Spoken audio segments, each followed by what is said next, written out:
Hello everyone, आज की class से हम स्टार्ट कर रहे हैं with operations management and strategic management. इस सब्जेक्ट के अंदर हमारा एम होगा कि हम बहुत ही बेसिक लेवल से स्टार्ट करके एडवांस लेवल तक की सारी चीजें कवर करें। हर एक चैप्टर, हर एक इंपॉर्टेंट कंसेप्ट, इंपॉर्टेंट क्वेश्चंस हम इस वीडियो सीरीज के अंदर कवर करने वाले हैं। इसके साथ ही हम MCQ सेशंस भी रखेंगे, जिसके अंदर हम वो 30 मार्क्स के पूछे जाने वाले क्वेश्चंस होते हैं ना एग्जाम में, उनके लिए बहुत अच्छे से प्रिपेयर कर रहे होंगे। इस सब्जेक्ट के अंदर अगर आप देखो तो टोटल 11 चैप्टर्स हैं, जिसमें से स्टार्टिंग के 7 chapters is for OM operations management and last के 4 chapters is for strategic management. Operation management का वेटेज है 60%, वहीं स्ट्रैटेजिक मैनेजमेंट का वेटेज है 40%। जो मैं नोट्स इस्तेमाल करने वाली हूँ ना आपको इस सब्जेक्ट को पढ़ाने के लिए, वो नोट्स आपका लिंक आपको नीचे डिस्क्रिप्शन बॉक्स में मिल जाएगा, आप वहां से जाके ले सकते हो। अभी जो आप नोट्स खरीदोगे वो आप OM SM दोनों के खरीद रहे हो, बट द थिंग इज आपको अभी सिर्फ OM के नोट्स मिलेंगे।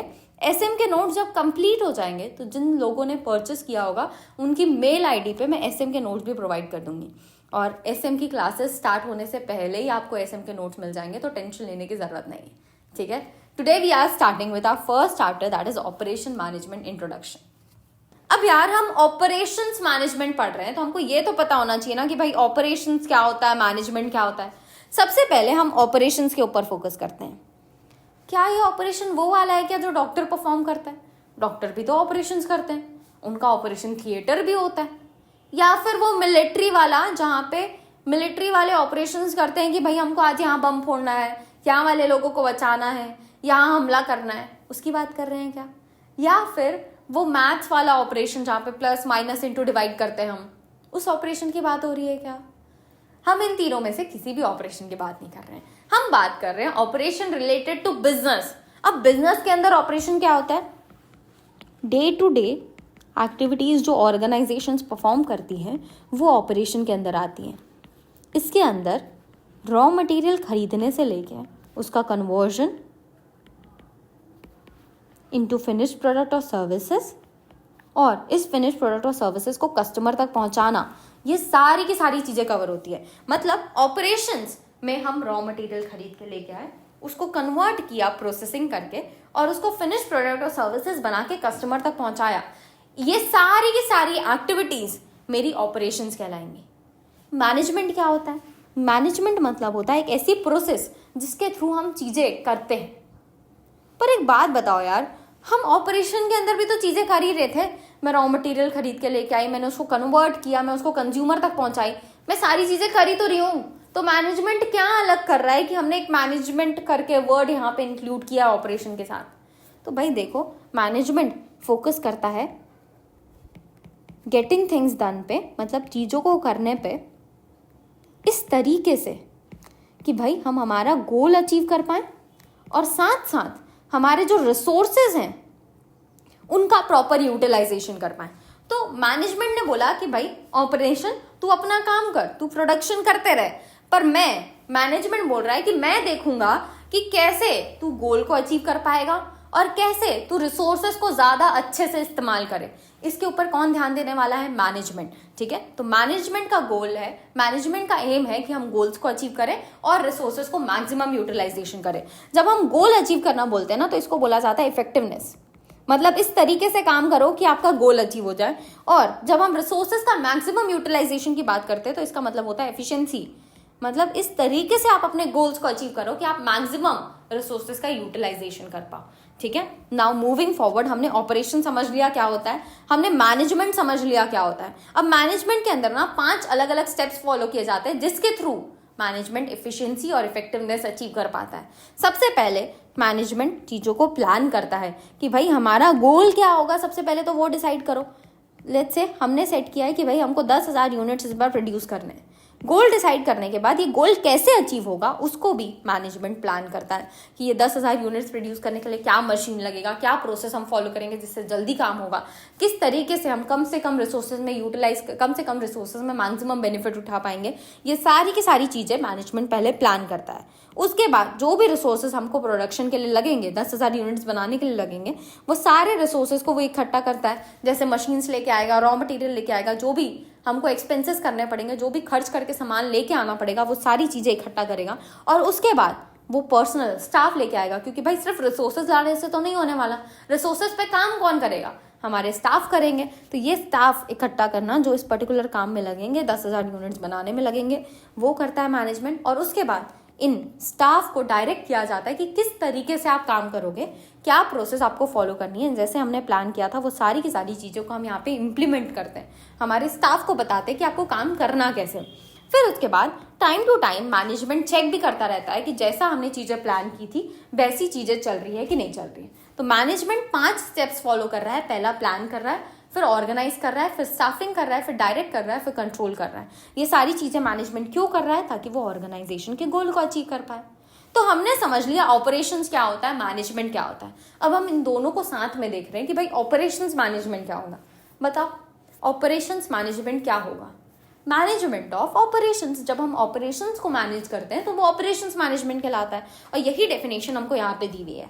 ऑपरेशंस मैनेजमेंट मतलब management of all organisational activities, जिसके अंदर हमारा रॉ मटेरियल खरीद के लेके आना, उसका प्रोसेसिंग करना, कन्वर्ट करना इनटू अ कंज्यूमेबल प्रोडक्ट मतलब फिनिश प्रोडक्ट और सर्विसेज बनाना, और उसको कंज्यूमर तक पहुंचाना ताकि उसकी नीड्स फुलफिल हो पाए। ये सारी की सारी चीज़ें मेरी ऑपरेशंस मैनेजमेंट कहलाती है। ठीक है, तो ऑपरेशंस मैनेजमेंट में मैनेजमेंट को हमने यहाँ पे शो कर दिया और ऑपरेशंस को प्रेजेंट करने के लिए ये सारी डेफिनेशन लिख दी। ठीक, बहुत ही सिंपल डेफिनेशन है। नाउ मूविंग फॉरवर्ड कि भाई ये जो हम ऑपरेशन के अंदर चीज़ें परफॉर्म कर रहे हैं ना, इसको हम 3 कैटेगरी में डिवाइड कर सकते हैं। पहला इनपुट लेके आना, दूसरा उसको हम प्रोसेस कर रहे हैं तो कन्वर्जन हो रहा है थ्रू प्रोसेस, और इस प्रोसेस के बाद हमको मिल रहा है फिनिश प्रोडक्ट और सर्विसेज जिसको हम हमारे कस्टमर को प्रोवाइड कर रहे हैं। ठीक है, अब ये जो इनपुट लेना, फिर उसका प्रोसेसिंग करना, उसको फिनिश प्रोडक्ट और सर्विसेज में बनाना, ये हर एक ऑर्गेनाइजेशन फॉलो करती है। कैसे फॉलो करती है, अलग अलग एग्जांपल देखेंगे तो आपको क्लैरिटी आएगी। सबसे पहले हम बात करते हैं मोबाइल फ़ोन की। लेट्स से हम मोबाइल फ़ोन बना रहे हैं। मोबाइल फ़ोन बनाने में इनपुट क्या लगेगा, रॉ मटेरियल क्या लगेगा, चिप्स लगेंगे, मदरबोर्ड लगेगा, बैटरी लगेगा, कैमरा लगेगा। इसके बाद इसके ऊपर प्रोसेसिंग की जाएगी। प्रोसेसिंग में हम इन रॉ मटेरियल को असेंबल करेंगे, माउंट करेंगे, इनकी टेस्टिंग करेंगे, इनका क्वालिटी चेक करेंगे, इनका मेंटेनेंस करेंगे। तो ये सारी चीज़ें हम परफॉर्म कर रहे हैं ताकि हमारा जो रॉ मटेरियल है वो फिनिश प्रोडक्ट में कन्वर्ट हो पाए। इसके बाद हमारे पास एक फिनिश प्रोडक्ट आ जाएगा, एक फुल्ली असेंबल्ड स्मार्टफोन जिसको आप पैक कर सकते हो और डिस्ट्रीब्यूट कर सकते हो अपने कस्टमर्स को। नेक्स्ट हम ले रहे हैं नेटफ्लिक्स का एग्जाम्पल। नेटफ्लिक्स भी ये सारी चीज़ें फॉलो करता है। नेटफ्लिक्स के अंदर भी हम पहले इनपुट लेके आते हैं। इनपुट क्या होगा, मूवी मेकर्स के साथ डील करना कि भाई ये आपकी मूवी जो है हम हमारे प्लेटफॉर्म में लॉन्च करना चाहते हैं। फिर अगर आपको मूवी मिल गई एज एन इनपुट, ये इनपुट को हम तैयार करते हैं कि वो लाइव स्ट्रीम के लिए तैयार हो पाए, अगर हम लाइव स्ट्रीम कर रहे हैं उस वीडियो मूवी का, या फिर उसका रिकॉर्डेड वर्जन का ट्रांसमिशन हो पाए, इसके लिए नेटफ्लिक्स उसको तैयार करता है। That is conversion through process. और इसके बाद आउटपुट क्या होता है, एक एक्सेसिबल कंटेंट लाइब्रेरी जहां पे आप स्मूथली सारे कंटेंट्स का एक्सपीरियंस ले सकते हो। ठीक है, नेक्स्ट अब अगर मैं अपनी सर्विसेज की बात करूं, मैं भी यहाँ पे आपको पढ़ा रही हूँ, तो इसके लिए भी इनपुट कन्वर्जन थ्रू प्रोसेस और आउटपुट एप्लीकेबल होगा। जैसे मेरे लिए इनपुट क्या है, जो भी स्टडी मटेरियल में इस्तेमाल कर रही हूँ, जो नोट्स में इस्तेमाल कर रही हूँ, ये मेरे इनपुट्स बनते हैं। कन्वर्जन थ्रू प्रोसेस क्या होगा, जो मैं ये वीडियो रिकॉर्ड कर रही हूँ और ये वीडियो को जब आप देख रहे हो, that is conversion through process. जब टीचिंग सेशन हो रहा है और आप वो सारी एक्टिविटीज, वो सारे क्वेश्चन सॉल्व कर रहे हो जो मैं आपको साथ में करा रही हूँ, that is conversion through process. और आउटपुट क्या होगा, आउटपुट होगा कि आपकी नॉलेज, आपकी स्किल्स एनहांस हो जाएगी, आपको ऑपरेशन मैनेजमेंट इंट्रोडक्शन के बारे में सारा चीज़ पता होगा और आप मुझे फीडबैक दे पाओगे कि मैम आपने ये वाली चीज़ें अच्छी पढ़ाई, इसमें ये वाला डाउट आया, इसमें हमको ये वाली प्रॉब्लम है। ठीक है, तो ये हो गया हमारा आउटपुट। तो अगर आप देखो यार, जब हम फिनिश गुड्स की बात करते हैं, गुड्स वाले केस में बात करते हैं, तो हम रॉ मटेरियल लेके आते हैं, उसको कन्वर्ट करते हैं और फिर फिनिश गुड्स बनता है और इसको फिर हम कंज्यूमर तक पहुंचाते हैं। लेकिन जब हम सर्विसेज की बात कर रहे हैं, जैसे मेरे टीचिंग सर्विसेज की हमने बात की कि मैं इनपुट लेके आई, इसको कन्वर्जन कर रहे हैं हम, कन्वर्जन के साथ ही ये कस्टमर के पास पहुंच जा रहा है। मतलब जब आप ये सर्विसेज देख रहे हो, जब ये क्लासेस देख रहे हो आप, तब आपके पास ये टीचिंग सेशन एक्टिविटीज़ आएंगी, तभी आप इस पे एंगेज कर पाओगे और तभी कन्वर्जन थ्रू प्रोसेस होगा। और जब आप एंगेज कर रहे हो तब आपको सर्विसेज तो मिल रही है ना, तो मतलब कन्वर्जन के साथ ही ये कस्टमर को मिल जाती है और उसके बाद आउटपुट जनरेट होता है। जैसे कि आपकी नॉलेज इंप्रूव हो गई, आप फीडबैक दे पा रहे हो मुझे, कि भाई मैम यहाँ पे इम्प्रूव करो, यहाँ पे आपको चीज़ें अच्छी करने की ज़रूरत है, या फिर हमको ये वाली क्लास बहुत अच्छी लगी, तो ये आप फीडबैक दे पा रहे हो, दैट इज़ योर आउटपुट। ठीक है, तो हमने बोला कि भाई कन्वर्जन थ्रू प्रोसेस गुड्स के लिए अलग होता है, सर्विसेज के लिए अलग होता है। गुड्स के लिए होता है physical transformation of raw material into finish goods, जब आप रॉ मटेरियल को फिनिश गुड्स में कन्वर्ट कर रहे हो, that is your conversion through process. लेकिन जब हम सर्विसेज की बात करते हैं तो सर्विसेज का डिलीवरी ही कन्वर्जन थ्रू प्रोसेस होता है, क्योंकि इसी के थ्रू आप डिजायर्ड आउटकम या इम्पैक्ट जनरेट कर पाते हो रिसिपिएंट के ऊपर। जैसे आपकी स्किल्स बढ़ना, आपकी नॉलेज इंप्रूव होना, आपको ऑपरेशन मैनेजमेंट इंट्रोडक्शन के बारे में सारी चीज़ें पता होना, ये क्या होगा, ये हमारा आउटपुट होगा। ठीक है, मूविंग फॉरवर्ड एक और एग्जांपल है हमारे पास, देख सकते हैं हम बुक्स अगर हम बना रहे हैं तो इसके लिए इनपुट क्या होगा, पेपर इंक होगा, और हमारा कन्वर्जन थ्रू प्रोसेस क्या होगा, हम बुक बनाएंगे, कंटेंट क्रिएट करेंगे, उसका प्रिंटिंग करना, ये सारी चीज़ें हमारा कन्वर्जन थ्रू प्रोसेस होगी। और फिर उसके बाद हमारे पास एक फाइनल प्रिंटेड बुक अवेलेबल होगी जिसको हम स्टूडेंट्स को प्रोवाइड कर सकते हैं। हमको ये तो समझ आ गया कि ऑपरेशंस मैनेजमेंट होता क्या है, पर एक बात बताओ कि हम ये ऑपरेशंस को मैनेज क्यों कर रहे हैं? हमारा प्रोडक्शन तो चल रहा है ना, तो प्रोडक्शन को मैनेज करने की क्या जरूरत है? इसको ना हम हमारे एग्जाम्पल से समझते हैं। हमारा गोल क्या है, हमको सीएमए इंटर क्लियर करना है ना। हमारे पास थोड़े दिन बचे हैं, पर आपको नहीं पता कि आपके पास कितने दिन बचे हैं, आपको नहीं पता कि आपने कितना पढ़ाई अभी तक कर लिया और आपको कितनी पढ़ाई करने की जरूरत है। आप सिर्फ जब मन कर रहा है तब पढ़ रहे हो, जब मन नहीं कर रहा है तब नहीं पढ़ रहे हो, मस्त टाइम पास कर रहे हो। इन दैट केस क्या होगा बताऊं आपको, मैं आपका फ्यूचर बता रही हूँ, ठीक है। 3-4 दिन बचे होंगे एग्जाम्स को और आप पागल हो जाओगे, आप बोलोगे भाई साहब, फिर आप प्लान करोगे, फिर आप सोचोगे कि भाई कितना बचा है कितना नहीं बचा है, ये देख लेते हैं। और जब आप देखोगे ना, तब आप रियलाइज करोगे कि भाई साहब 3-4 दिन बस बचे हैं और मेरा सिलेबस तो ब्रह्मांड जैसे बचा है ना। तो इसीलिए बहुत ज़्यादा ज़रूरी हो जाता है कि हम चीज़ों को पहले से मैनेज कर लें, ताकि पता करें कि अब आज के दिन से मेरे को आगे जाके कितना पढ़ाई और करने की ज़रूरत है, कितने घंटे मुझे और लगाने की ज़रूरत है, तब जाके मेरा जो सिलेबस है वो पूरा कवर हो पाएगा और मैं जो रिजल्ट चाहता हूँ कि इंटर में एग्जामिशन लेके आऊँ सारे सब्जेक्ट्स में या AR लेके आऊँ, ये सारी चीज़ें पॉसिबल हो पाएंगी। ठीक है, तो जैसे आपका गोल है इंटर का क्लियर करना और उसके लिए ज़रूरी है चीज़ों को मैनेज करना, सिमिलर वे में ऑर्गेनाइजेशंस के लिए भी बहुत ज़्यादा ज़रूरी है कि वो अपने ऑपरेशंस को मैनेज करें ताकि वो अपने गोल को अचीव कर पाएं। अब एक बात बताओ, ऑर्गेनाइजेशन के लिए उसका गोल क्या होगा? ऑफ कोर्स सी बात है, सारी ऑर्गेनाइजेशन प्रॉफिट कमाना चाहती है, तो ये भी ऑर्गेनाइजेशन प्रॉफिट कमाना चाहती है।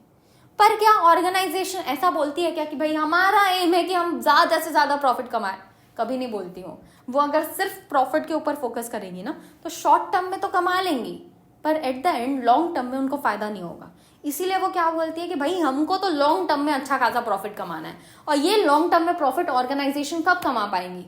जब वो कस्टमर्स के ऊपर फोकस करेंगे।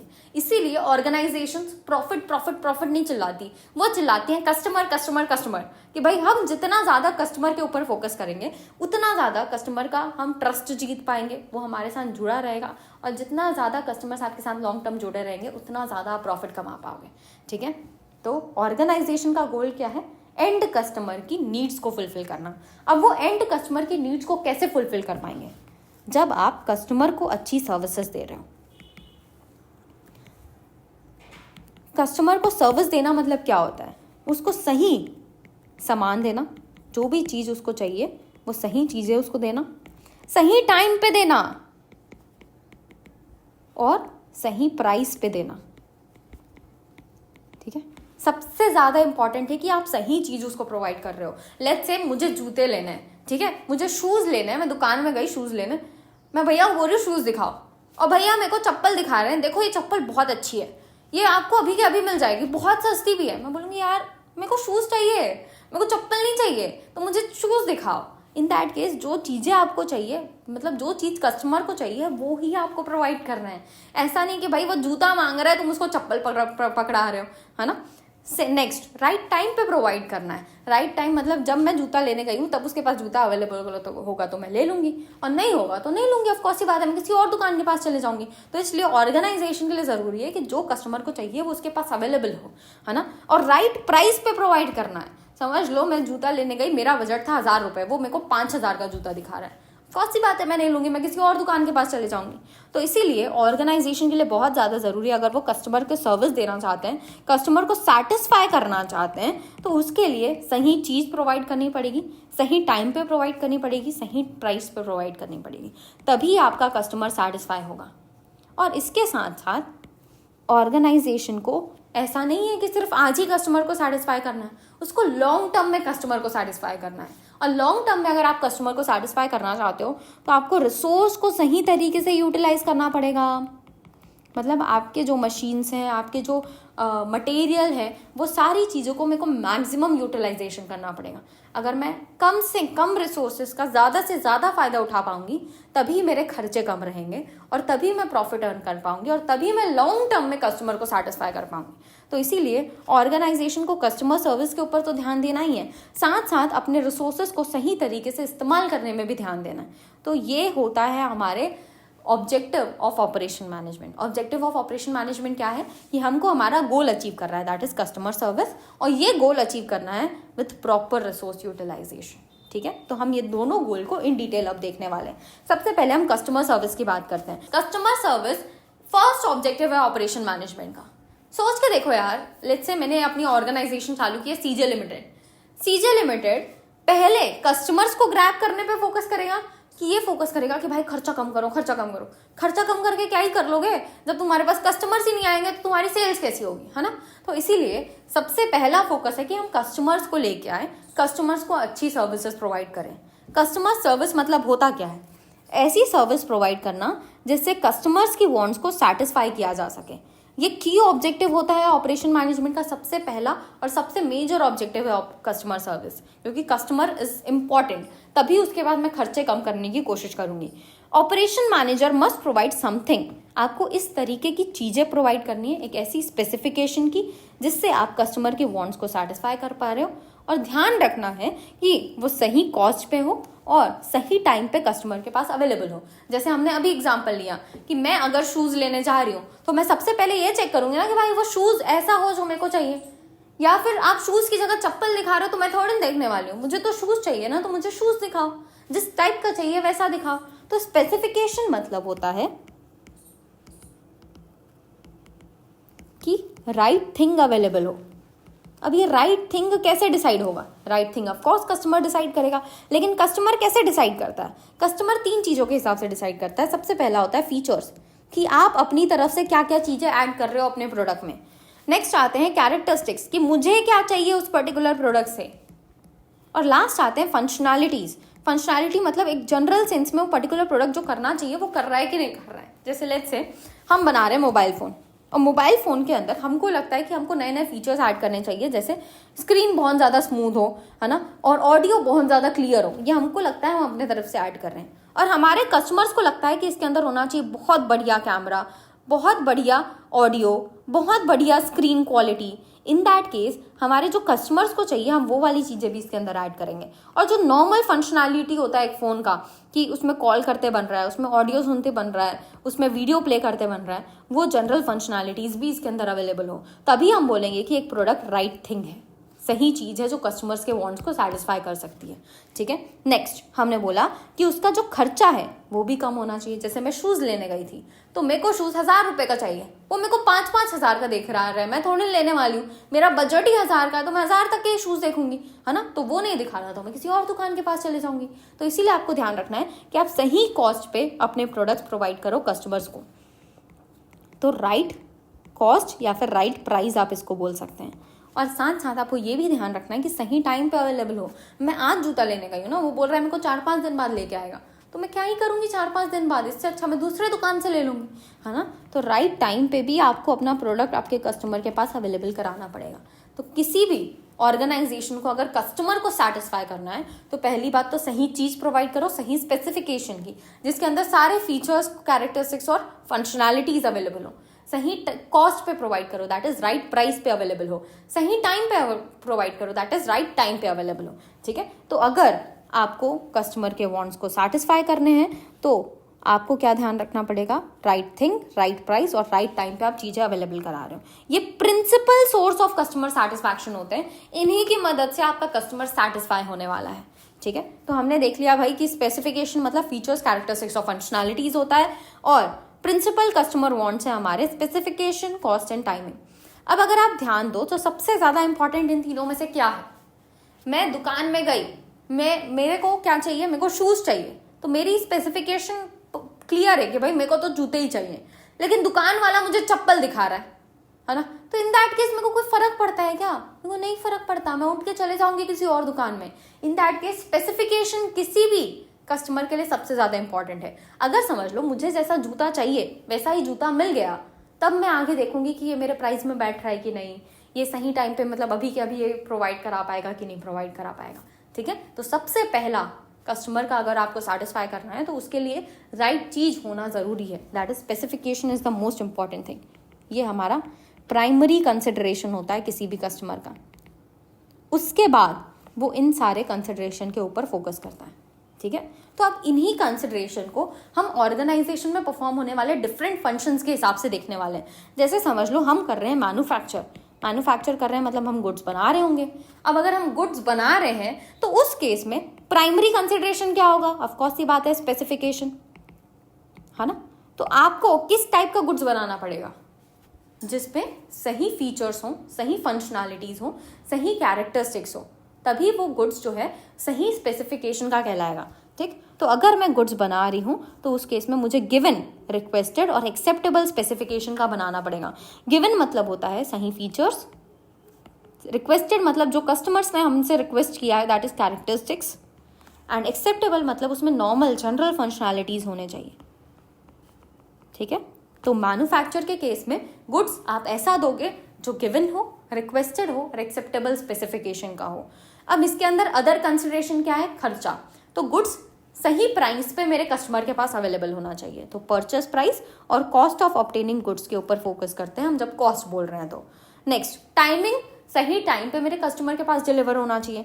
डिलीवरी डिले अगर हो रहा है फ्रॉम ऑर्डर और रिक्वेस्ट तो वो टाइमिंग में गड़बड़ कहलाएगा, टू रिसीट ऑफ गुड्स। ठीक है, नेक्स्ट हम देख रहे हैं सप्लाई इन जनरल सेंस आप समझ सकते हो कि मैं मैन्युफैक्चर नहीं कर रही, मैं एक जगह से खरीद के लेके आ रही हूँ और दूसरी जगह बेच रही हूँ। इन दैट केस मुझे क्या ध्यान रखना पड़ेगा? मेरे लिए भी जरूरी है कि मेरा जो गुड्स है वो सही हो, है ना। भले मैं मैन्युफैक्चर नहीं कर रही हूँ, पर what is important for me कि गुड्स जो है वो सही टाइप का हो, तभी मेरा कस्टमर उसको एक्सेप्ट करेगा। तो मुझे भी ध्यान रखना पड़ेगा कि गुड्स जो है वो गिवन, रिक्वेस्टेड और एक्सेप्टेबल स्पेसिफिकेशन का हो।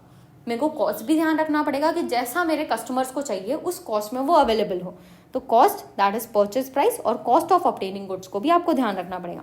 नेक्स्ट, आपको टाइमिंग भी ध्यान रखना पड़ेगा कि डिलीवरी डिले ना हो, जब मेरे कस्टमर को गुड्स चाहिए तब वो अवेलेबल हो जाए। ठीक है, नेक्स्ट इसके बाद हम देख रहे हैं सर्विसेज। तो अगर आप सर्विसेज प्रोवाइड कर रहे हो, इन दैट केस क्या आप गुड्स प्रोवाइड कर रहे हो क्या कि गुड्स सही स्पेसिफिकेशन के होने चाहिए? नहीं, हम तो सर्विसेज प्रोवाइड कर रहे हैं। तो सर्विसेज के केस में बोला जाता है कि ट्रीटमेंट आपका सही स्पेसिफिकेशन का होना चाहिए। तो जिस तरीके से आप अपने कस्टमर्स को ट्रीट कर रहे हो, जिस तरीके से आप कस्टमर्स को अपनी सर्विसेज प्रोवाइड कर रहे हो, वो ट्रीटमेंट गिवन होना चाहिए, मतलब सही फीचर्स का होना चाहिए। रिक्वेस्टेड मतलब जैसा हमारा कस्टमर्स चाहते हैं वो उनके रिक्वेस्ट के हिसाब से होना चाहिए, और एक्सेप्टेबल स्पेसिफिकेशन का होना चाहिए, दैट इज सही फंक्शनैलिटीज उसमें होनी चाहिए। ठीक है, मूविंग फॉरवर्ड, इसमें खर्चा क्या होगा? कॉस्ट ऑफ ट्रीटमेंट, वो जैसा मेरे कस्टमर्स को चाहिए उसके हिसाब का होना चाहिए। जैसे अगर मैं आपको यहाँ पे पढ़ा रही हूँ तो मैं अगर आपको बोलूँ कि मैं 1 लाख रुपए लूंगी OMSM पढ़ाने के लिए, तो वो पॉसिबल नहीं है ना। 1 लाख रुपए एक सब्जेक्ट के लिए एक स्टूडेंट नहीं दे सकता। तो ट्रीटमेंट जो है वो सही होना चाहिए। ठीक है, कॉस्ट ऑफ ट्रीटमेंट सही होना चाहिए, तभी कस्टमर्स खरीदेंगे। टाइमिंग सही होनी चाहिए। ड्यूरेशन और टाइमिंग रिक्वायर्ड फॉर ट्रीटमेंट, जैसे मैं क्लास ले रही हूँ तो उसका कितना टाइम लग रहा है, प्लस कितना मेरे कस्टमर्स को इन क्लासेस के लिए वेट करना पड़ रहा है, ये सारी चीज़ें मुझे ध्यान रखनी पड़ेंगी। ठीक है, नेक्स्ट ट्रांसपोर्ट। अगर आप ट्रांसपोर्ट की सर्विस प्रोवाइड कर रहे हो तो आपके लिए क्या सबसे ज़्यादा इंपॉर्टेंट है कि मूवमेंट सही हो, है ना। मूवमेंट वैसा हो जैसे मेरे कस्टमर्स को चाहिए। ठीक, तो movement of a given, requested और एक्सेप्टेबल स्पेसिफिकेशन हो। और यहाँ पे कॉस्ट किसका होगा? मूवमेंट का, कि अगर मैं एक सामान को उठा के दूसरी जगह लेके जा रही हूँ तो उसका खर्चा कितना पड़ रहा है। टाइमिंग, कितना टाइम लग रहा है उसको मूव करने में, प्लस कितना वेट करना पड़े मेरे कस्टमर्स को। ठीक है, तो ये चीज़ें आपको ध्यान रखनी पड़ेगी। तो हमने प्राइमरी कंसिडरेशन, अदर कंसिडरेशन देख लिया। इसके ऊपर इंस्टीट्यूट ने क्वेश्चन भी पूछा है। क्वेश्चन क्या है देखो, 3 एस्पेक्ट्स ऑफ कस्टमर सर्विस क्या है? Specification, cost and timing are described in a little more details for 4 function. उन्होंने बोला कि 4 फंक्शंस के हिसाब से इसको ज्यादा डिटेल में समझाया गया है, तो उसको भी तुम समझाओ, है ना। तो यहाँ पे हमने समझा दिया, आपको यही चीजें लिखनी पड़ेंगी। मूविंग फॉरवर्ड, नेक्स्ट हम देख रहे हैं रिसोर्स यूटिलाइजेशन। तो अभी तक हमने क्या देखा, कस्टमर सर्विस का ऑब्जेक्टिव को इन डिटेल भरा, जिसके अंदर हमने देखा कि कस्टमर सर्विस तभी पॉसिबल हो पाएगा जब आप सही स्पेसिफिकेशन का सही कॉस्ट पे सही टाइमिंग में अपना प्रोडक्ट प्रोवाइड कर रहे हो। इसके अंदर हमने प्राइमरी कंसिडरेशन और सेकेंडरी कंसिडरेशन, जो स्पेसिफिकेशन, कॉस्ट एंड टाइमिंग है, उसको हमने डिफरेंट फंक्शंस के हिसाब से भी देखा कि मैन्युफैक्चरिंग, ट्रांसपोर्ट, सप्लाई और सर्विस के अंदर कैसे ये रिएक्ट करते हैं। अब हम जा रहे हैं रिसोर्स यूटिलाइजेशन के अंदर, जो हमारा अनदर मेजर ऑब्जेक्टिव है ऑफ ऑपरेशंस मैनेजमेंट। इसके अंदर हमारा फोकस क्या है कि हमको हमारे रिसोर्सेज को सही तरीके से इस्तेमाल करना है ताकि मेरे कस्टमर के वांट सेटिस्फाई हो जाए। तो देखो यार, जब हम रिसोर्स यूटिलाइजेशन के ऊपर फोकस कर रहे हैं ना, तो वो ऐसे नहीं बोलने वाला कि कस्टमर को जान दो भाड़ में, हम जितना रिसोर्स मन कर रहा है उतना कम इस्तेमाल करेंगे। बिल्कुल नहीं, आप रिसोर्सेज को उतने ही कम इस्तेमाल करोगे जितने से आपका कस्टमर भी सेटिस्फाई हो जाए।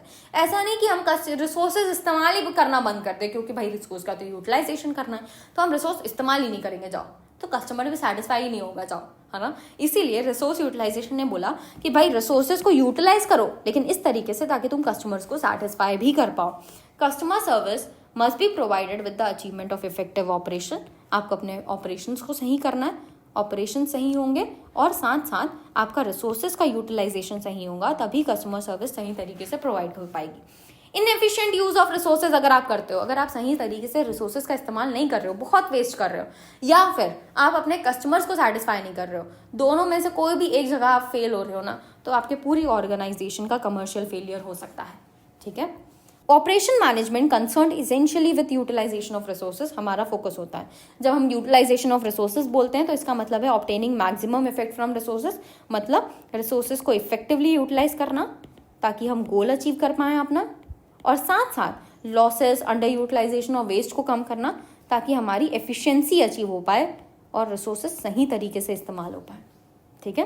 The extent of utilisation of resource potential might be express in terms of proportion of, हम रिसोर्स का पोटेंशियल कितना यूटिलाइज हो रहा है उसको कैलकुलेट करने के लिए कुछ फॉर्मूला इस्तेमाल कर सकते हैं। लेट्स से अगर आपको निकालना है कि आप कितना अपना टाइम यूटिलाइज कर रहे हो, तो उस केस में आप लोगे कि कितना टाइम आपने यूज़ किया डिवाइडेड बाय आपके पास कितना टाइम अवेलेबल था। लेट्स से हमारे पास 24 घंटे अवेलेबल होते हैं दिन में, है ना।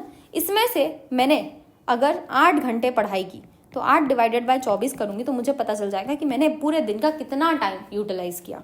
ठीक है। नेक्स्ट, स्पेस यूटिलाइजेशन भी आप ऐसे निकाल सकते हो कि कितना स्पेस आपके पास अवेलेबल है उसको नीचे रखोगे और कितना स्पेस आपने यूटिलाइज किया उसको ऊपर रखोगे। तो लेट्स से मैंने 24 स्क्वायर फीट इस्तेमाल किया, मेरे पास 100 स्क्वायर फीट था, तो इस तरीके से मुझे क्या मिल जाएगा कि 24% मैंने स्पेस का यूटिलाइजेशन किया। ठीक। सिमिलर वे में हम एक्टिविटी भी निकाल सकते हो, जैसे प्रोडक्शन, कि मेरे पास प्रोडक्शन के लिए कैपेसिटी थी 1 लाख यूनिट्स की, लेकिन मैंने प्रोडक्शन सिर्फ 50,000 किया। इन दैट केस मैंने सिर्फ 50% अपने कैपेसिटी का यूटिलाइजेशन किया। ये आप यहाँ से निकाल सकते हो। ठीक है। ये हमारे यूटिलाइजेशन रेट्स होते हैं और इसकी मदद से हम निकाल सकते हैं कि हमारा जो पोटेंशियल है, हमारी जो कैपेसिटी है, वो कितनी यूटिलाइज हो रही है। डन। मूविंग फॉरवर्ड, अब हम जा रहे हैं रामू के पास। रामू ने अब पिज्जा डिलीवरी सर्विस चालू कर दी है। ठीक है। तो रामू की जो डिलीवरी सर्विस है उसके अंदर 1 घंटे लगते हैं पिज्जा डिलीवर होने में। क्यों लगते हैं? क्योंकि भाई जो इनके वर्कर्स हैं वो बड़े खुले मिजाज के ना, वो बोलते हैं कि क्या ही फर्क पड़ता है, क्यों जल्दी प्रोवाइड करना है, हम आराम से घूम घुमा के जाएंगे और फिर अपने कस्टमर को प्रोडक्ट पहुंचाएंगे। तो इसके कारण 1 घंटे लग जाते हैं डिलीवरी के लिए। तो रामू ने सोचा कि यार ये तो बहुत गलत बात हो रही है, तो इसलिए उसने क्या किया, उसने डिफाइन किया कि शॉर्टेस्ट रूट क्या होगा जहाँ पे कम से कम ट्रैफिक हो और उसी रूट को फॉलो करके मेरे जो ये डिलीवरी बॉयज हैं वो जाएंगे। उसने ये डिसाइड कर लिया। अब इससे क्या हुआ पता है, कस्टमर्स खुश हो गए, क्योंकि अब डिलीवरी जो है वो सिर्फ 40 मिनट में होती है और साथ साथ हमारा रिसोर्स भी सही तरीके से यूटिलाइज हो रहा है, क्योंकि जो एम्प्लॉय का टाइम है वो सेव हो रहा है क्योंकि कम टाइम में वो जा रहा है, और साथ साथ फ्यूल भी बच रहा है, क्योंकि पहले 1 घंटे लगते थे अब 40 मिनट में पहुंच जाते हैं, तो फ्यूल भी जो है वो कम यूटिलाइज हो रहा है। तो मतलब यहाँ पे रिसोर्स भी हम अच्छे से यूटिलाइज कर पा रहे हैं और कस्टमर्स को भी सेटिस्फाई कर पा रहे हैं।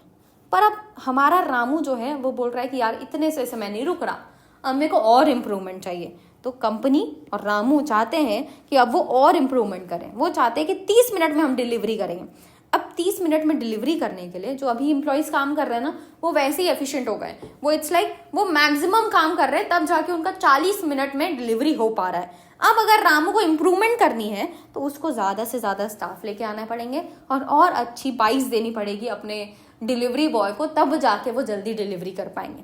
ठीक है, इन दैट केस अब सोचो क्या हो रहा है। अब अगर मैं ज़्यादा स्टाफ लेके आ रही हूँ, गुड व्हीकल्स लेके आ रही हूँ, तो इसकी मदद से मेरे कस्टमर्स तो सेटिस्फाई हो जाएंगे, क्योंकि अब मैं 30 मिनट में डिलीवरी दे रही हूँ। लेकिन मेरा जो रिसोर्स यूटिलाइजेशन है वो कम हो जाएगा, क्योंकि अब मेरे को ज़्यादा रिसोर्सेज लग रहे हैं, अब मेरे को और स्टाफ चाहिए और व्हीकल्स चाहिए। तो एज मैं ज़्यादा रिसोर्सेज इस्तेमाल कर रही हूँ तो मेरा रिसोर्स का यूटिलाइजेशन कम हो गया। और ऐसा भी हो सकता है कि इनएफिशिएंसी अराइज हो जाए जब जहाँ पे मेरे पास ज़्यादा ऑर्डर अवेलेबल ही नहीं है। थिंक अबाउट इट, मेरे पास पहले 10 एम्प्लॉयज़ थे, अब मैंने 20 कर दिए और मैंने अच्छी अच्छी गाड़ियाँ भी लेके आ गई, पर अब मेरे पास ऑर्डर ही नहीं आ रहा है। इन दैट केस मेरे को और लॉसेस बेयर करने पड़ जाएंगे, इनएफिशिएंसी हो जाएगी ऑर्गेनाइजेशन के अंदर। ठीक है, तो क्या समझ आ रहा है हमको इससे कि भाई कस्टमर सर्विस और रिसोर्स यूटिलाइजेशन दोनों बढ़ सकते हैं। मतलब आप रिसोर्स को भी अच्छा यूटिलाइज कर रहे हो, आप कस्टमर को सर्विस भी अच्छी दे रहे हो। ये बढ़ाया जा सकता है, लेकिन एक सर्टेन पीरियड ऑफ टाइम तक ही, एक सर्टेन एक्सटेंड तक ही। अगर आपको उससे ज़्यादा एक्सटेंड करना है कस्टमर सर्विस को, तो आपको रिसोर्स यूटिलाइजेशन को कम करना पड़ेगा, आपको और ज़्यादा खर्चे करने पड़ेंगे। ठीक है, यही चीज़ हमको यहाँ पे बताई जा रही है। ऑपरेशन मैनेजमेंट फोकस करता है अचीवमेंट ऑफ बोथ पे, कि भाई हमको कस्टमर सर्विस भी मिले, हमको रिसोर्स यूटिलाइजेशन भी मिले। लेकिन पता है क्या होता है, improvement in one leads to deterioration in other. एक पर्टिकुलर एक्सटेंट के आगे अगर आपको एक को बढ़ाना है तो दूसरा रिड्यूस किया जाएगा, तभी एक बढ़ सकता है, और इसी के कारण दोनों मैक्सिमाइज नहीं हो सकते। हेंस हमको क्या कोशिश करनी पड़ती है कि हम दोनों को एक सेटिस्फैक्ट्री लेवल पे पहुंचाएं, ताकि बैलेंस मेंटेन रहे और हमारे कस्टमर्स भी सेटिस्फाइड हो, ऑर्गेनाइजेशन के अंदर रिसोर्स का यूटिलाइजेशन भी सही हो। All activities of operation manager must be tackled with these two objectives in mind. आपको ये 2 मेजर ऑब्जेक्टिव्स को ध्यान में रख के ही सारी एक्टिविटीज करनी चाहिए। और कई सारी प्रॉब्लम्स फेस की जाती है, क्योंकि यहाँ पे कन्फ्लिक्ट है, अगर एक को बढ़ाने जाओगे तो दूसरा गिर जाएगा। ठीक है, हेंस ऑपरेशन मैनेजर को अटेम्प्ट करना चाहिए कि वो दोनों को बैलेंस करके चले। हमको दोनों को एक ऐसे स्टेज में लेके चलना है जहाँ पे वो दोनों बैलेंस है। ना ही हम ज़्यादा ही कस्टमर सर्विस प्रोवाइड कर रहे हैं, ना ही हम मैक्सिमम रिसोर्स यूटिलाइजेशन प्रोवाइड कर रहे हैं, क्योंकि इसको अगर आप एकदम ज़्यादा बढ़ाने की कोशिश करोगे तो ये रिड्यूस हो जाएगा, इसको एकदम ज़्यादा बढ़ाने की कोशिश करोगे तो ये रिड्यूस हो जाएगा। ठीक है, इसीलिए हमको दोनों को सेटिस्फैक्ट्री लेवल पे लेके आना है। तो ट्विन ऑब्जेक्टिव क्या होगा ऑपरेशन मैनेजमेंट का, कि आप एग्रीड और adequate level of customer service provide करो और adequate level of resource utilisation achieve करो। ठीक है, मूविंग फॉरवर्ड अब हम देख रहे हैं एक और डेफिनेशन ऑफ ऑपरेशन मैनेजमेंट जो कि ज़्यादा एडवांस है। तो अब हमारा भी दिमाग थोड़ा एडवांस हो चुका है, हमको थोड़ी बहुत आइडिया लग चुकी है कि ऑपरेशन मैनेजमेंट क्या है, तो अब हम डेफिनेशन भी थोड़ी एडवांस कर लेते हैं। ठीक है, operation management concerns with conversion of input into output using physical resources. हमने पहली डेफिनेशन क्या देखी थी ऑपरेशंस की, बताओ। हमने बोला था कि भाई ऑपरेशन मतलब होता है रॉ मटेरियल को कन्वर्ट करना फिनिश गुड्स में, और ये हम क्यों कर रहे हैं, ताकि हम कस्टमर्स को सेटिस्फाई कर सकें। ठीक है, यहाँ पे भी हम यही बोल रहे हैं, रॉ मटेरियल होता क्या है, इनपुट होता है, फिनिश गुड्स क्या होता है, आउटपुट होता है। कन्वर्जन कैसे करते हो, हम फैक्ट्री, मशीन्स, हमारे एम्प्लॉयज, इनकी मदद से कन्वर्जन करते हैं। तो ये लोग क्या है, ऑर्गेनाइजेशन के फिजिकल रिसोर्सेस।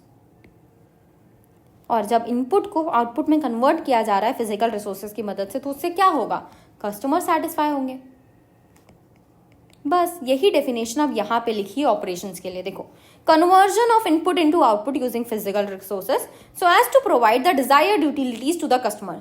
तो यहाँ तक हमने ऑपरेशंस को कवर कर लिया, पर हमारी डेफिनेशन किसकी है, ऑपरेशन मैनेजमेंट की। तो अब हम मैनेजमेंट को कवर करने वाले हैं। मैनेजमेंट मतलब हमने क्या समझा था, जहाँ पे इफेक्ट मतलब get process of getting things done, कैसे करना है, हमको इफेक्टिवली करना है और एफिशिएंटली करना है। तो यही चीज यहाँ पे लिखी हुई है कि while meeting other organisational objective, क्या क्या अचीव करना है, इफेक्टिवनेस एंड एफिशिएंसी। इफेक्टिवनेस मतलब होता है overall success of the organisation in achieving its strategic goals. Efficiency मतलब होता है अपने रिसोर्सेज का प्रॉपर यूटिलाइजेशन करना। इसके साथ साथ इस डेफिनेशन ने बोला कि भाई मैनेजमेंट सिर्फ इफेक्टिवनेस और एफिशिएंसी के ऊपर नहीं फोकस करेगा, वो साथ साथ ये भी ध्यान रखेगा कि अडॉप्टेबिलिटी हो। मतलब जैसे जैसे एक्सटर्नल इन्वायरमेंट चेंज हो रहा है, उसके रिस्पॉन्ड में हमारी ऑर्गेनाइजेशन के अंदर भी चेंजेस हो पाए। ठीक है, तो ऐसा नहीं कि हम प्रोडक्शन कर रहे हैं 10,000 यूनिट्स का, जबकि मार्केट में डिमांड है 20,000 यूनिट्स, तो ये 20,000 यूनिट जो चेंज आया मार्केट के डिमांड में, वो चेंज से हम अडाप्ट भी कर पाने चाहिए, ये बोला अब मैनेजमेंट ने। तो हमने पहले ही समझ लिया था कि मैनेजमेंट के अंदर इफेक्टिवनेस और एफिशिएंसी होता है। अब बोला जा रहा है कि मैनेजमेंट अडाप्टेबिलिटी पे भी ध्यान देगा। ठीक है, तो इस डेफिनेशन को हमने 2 पार्ट में डिवाइड किया। पहला जो ऑपरेशन के बारे में बात कर रही है, दूसरा जो मैनेजमेंट के बारे में बात कर रही है। ठीक है, नेक्स्ट, जो हमारा ऑपरेशंस होता है वो अदर फंक्शन से डिफरेंट है, जैसे पर्सनल, मार्केटिंग, फाइनेंस। क्यों डिफरेंट है? क्योंकि यहाँ पे हमारा प्राइमरी कंसर्न है हमको इनपुट को आउटपुट में कन्वर्ट करना है using physical resources. Done, moving forward. I hope clarity आई हो आपको ये डेफिनेशन में, ये ज़्यादा इंपॉर्टेंट है। कभी अगर आपको 2-3 मार्क्स का डेफिनेशन पूछा तो आप ये वाली डेफिनेशन लिख के आओगे, है ना। और अगर आपको 4-5-6 मार्क्स का ऑपरेशन मैनेजमेंट ही पूछ रहा है तो पहले वाली डेफिनेशन लिख दो जो हमने स्टार्टिंग में पढ़ी थी, फिर उसके बाद ये वाली डेफिनेशन लिखो और उसके बाद आगे चीजें लिखो। ठीक है, moving forward. Next, enumerate what are the activities which are listed under the production and operation management, या फिर स्कोप क्या है ऑपरेशन मैनेजमेंट का। ऑपरेशन मैनेजमेंट के अंदर क्या क्या एक्टिविटीज परफॉर्म की जाती हैं, वही हमारा ऑपरेशन मैनेजमेंट का स्कोप भी बनता है। ठीक है, तो सबसे पहले हम ऑपरेशन मैनेजमेंट के अंदर अपना प्रोडक्ट को डिजाइन करते हैं कि मेरा प्रोडक्ट होगा कैसा, कैसा दिखेगा, क्या क्या फंक्शंस उसके थ्रू परफॉर्म किए जाएंगे, क्या क्या फीचर्स होंगे, कैसे वो कस्टमर्स को पसंद आएगा। पूरा प्रोडक्ट का प्रोटोटाइप बनाना, उसको टेस्ट करना, प्रोडक्ट के अंदर फीचर्स डालना, फंक्शंस डालना, ये सारा का सारा काम हम कहाँ करते हैं? प्रोडक्ट के डिजाइन में, जहाँ पे हम एक टेस्ट के लिए एक प्रोडक्ट बना के देख रहे हैं कि सही तरीके से काम कर रहा है कि नहीं। फिर आता है हमारा प्रोसेस डिजाइन। समझ लो हमारा प्रोडक्ट रेडी हो गया कि ठीक है भाई हम ये पर्टिकुलर प्रोडक्ट बनाएंगे। अब ये प्रोडक्ट बनेगा कैसे, क्या प्रोसेस होगी, किसके थ्रू हम ये प्रोडक्ट को बना रहे होंगे, वो होता है प्रोसेस डिजाइन। ठीक है, अब मैंने प्रोडक्ट डिजाइन कर लिया, मैंने प्रोसेस भी डिजाइन कर ली कि किस प्रोसेस के थ्रू हम प्रोडक्शन करेंगे। प्रोडक्शन करने के लिए आपको फैक्ट्री भी तो लगानी पड़ेगी। अब फैक्ट्री कहाँ लगानी चाहिए, कौन सी जगह हमारे लिए सबसे ज्यादा सही होगी, वो डिसाइड करना है। Location of facilities. ये लोकेशन ऑफ फैसिलिटीज आप किसके हिसाब से डिसाइड करते हो कि आपके पास रॉ मटेरियल वहाँ पे अवेलेबल है कि नहीं, वहाँ पे एम्प्लॉयज अवेलेबल हैं कि नहीं, वहाँ पे इलेक्ट्रिसिटी वाटर इजिली अवेलेबल है कि नहीं, क्या वहाँ के आसपास मेरा डिस्ट्रीब्यूशन के लिए जहाँ मैं फिनिश गुड्स बेच सकता हूँ वो जगह अवेलेबल है कि नहीं। ये सारी चीजें डिसाइड करके आप फैसिलिटी की लोकेशन डिसाइड करते हो। फिर आता है प्लांट लेआउट। लेट्स से मैंने फैक्ट्री डिसाइड कर लिया कि भाई मैं यहाँ पे फैक्ट्री लगाऊंगा। अब इसके बाद यहाँ पे कहाँ पे मेरा मशीन रखा रहेगा, कहाँ पे मेरा मटेरियल रखा रहेगा, कहाँ पे मेरे एम्प्लॉयज रहेंगे, कहाँ पे मेरा अदर सामान रहेगा, ये सारी चीजें डिसाइड करना, इस प्लांट का लेआउट डिसाइड करना, है ना। और इसके साथ साथ आता है मटेरियल हैंडलिंग। मटेरियल हैंडलिंग मतलब होता है मूवमेंट ऑफ मटेरियल, उसको हैंडल करना कि मटेरियल का मूवमेंट कैसे होता है। सप्लायर से हमारी ऑर्गेनाइजेशन में आना, वेयर हाउस में रखाना, फिर वेयर हाउस से फैक्ट्री में जाना, फैक्ट्री के बाद प्रोडक्ट बन जाएगा उसके बाद वापस वेयर हाउसेज में रखाना। तो ये सब क्या है, ये सब मूवमेंट है। तो ये मूवमेंट इज मटेरियल हैंडलिंग। सारे मूवमेंट, जितने भी मूवमेंट हो रहे हैं मटेरियल के, उसको हैंडल करना इज मटेरियल हैंडलिंग। ठीक है, तो प्लांट लेआउट मतलब हो गया कि कौन सी चीजें कहाँ रहेंगी, और कौन सी चीजें कहाँ रहेंगी इसके ऊपर बहुत ज्यादा डिपेंड करता है कि हमारा मटेरियल का मूवमेंट आसान होगा, इजिली हो पाएगा कि नहीं हो पाएगा। लेट्स से हमने ये हमारा फैक्ट्री खरीद लिया। अब फैक्ट्री के अंदर मेरी मशीन्स यहाँ है, मेरा मटेरियल, एक मटेरियल यहाँ रखा है, एक मटेरियल यहाँ रखा है, एक मटेरियल यहाँ रखा है। थिंक अबाउट इट, मेरे को एक मटेरियल को यहाँ से लाना पड़ेगा, एक को यहाँ से लेके आना पड़ेगा, एक को यहाँ से लेके आना पड़ेगा। कितना कॉम्प्लिकेटेड स्ट्रक्चर मैंने बना दिया है ना। लेकिन उसी की जगह अगर मेरा यहाँ पे मशीन रखा है, यहाँ पे एक मटेरियल रखा है, यहाँ पे दूसरा रखा है, यहाँ पे तीसरा रखा है, कितना आसान हो गया। देखो यहीं से मटेरियल ला के यहाँ डालना है। तो मटेरियल हैंडलिंग कितना होगा, कितना मूवमेंट करना पड़ेगा, वो डिपेंड करता है कि आपका प्लांट का लेआउट कैसा है, कौन सी मशीन्स कहाँ रखी है, कौन सा मटेरियल कहाँ रखा है, क्या वो आसपास है कि नहीं। ये सब चीज़ें डिपेंड करती हैं प्लांट लेआउट के ऊपर। ठीक है, next production planning and control. इसके बाद हम प्रोडक्शन करना चालू करेंगे तो प्रोडक्शन को प्लान करना पड़ेगा, कंट्रोल करना पड़ेगा कि जैसा हम प्रोडक्शन चाहते हैं, जितने यूनिट्स बनाना चाहते हैं, जिस तरीके के बनाना चाहते हैं, वो बन रहे हैं कि नहीं बन रहे हैं। फिर हम क्वालिटी कंट्रोल करेंगे, जो हमारा फिनिश प्रोडक्ट बन के आया उसको देखेंगे कि भाई जैसा हमको चाहिए था वैसा बन के आया कि नहीं बनाएगा, क्या है जो नहीं बन के आया, जो डिफेक्टिव है उनको हटाएंगे, जो सही है उनको रखेंगे। ठीक है, फिर हम मटेरियल्स को मैनेज करेंगे, जितने टाइप्स ऑफ मटेरियल, जैसे हमारा finish goods, work in progress और हमारा नॉर्मल मटेरियल, हम इन सब को मैनेज करेंगे। मैनेजमेंट मतलब क्या होता है समझना। पहले हमने देखा मटेरियल हैंडलिंग, जिसके अंदर सिर्फ मूवमेंट की बात कर रहे थे हम, लेकिन जब हम मटेरियल मैनेजमेंट की बात करते हैं तो इसके अंदर सारी चीजें आती हैं कि भाई सप्लायर कौन सा डिसाइड करना है, कौन से सप्लायर से खरीदना हमारे लिए सही होगा नहीं होगा, ये सारी चीज़ें डिसाइड करना।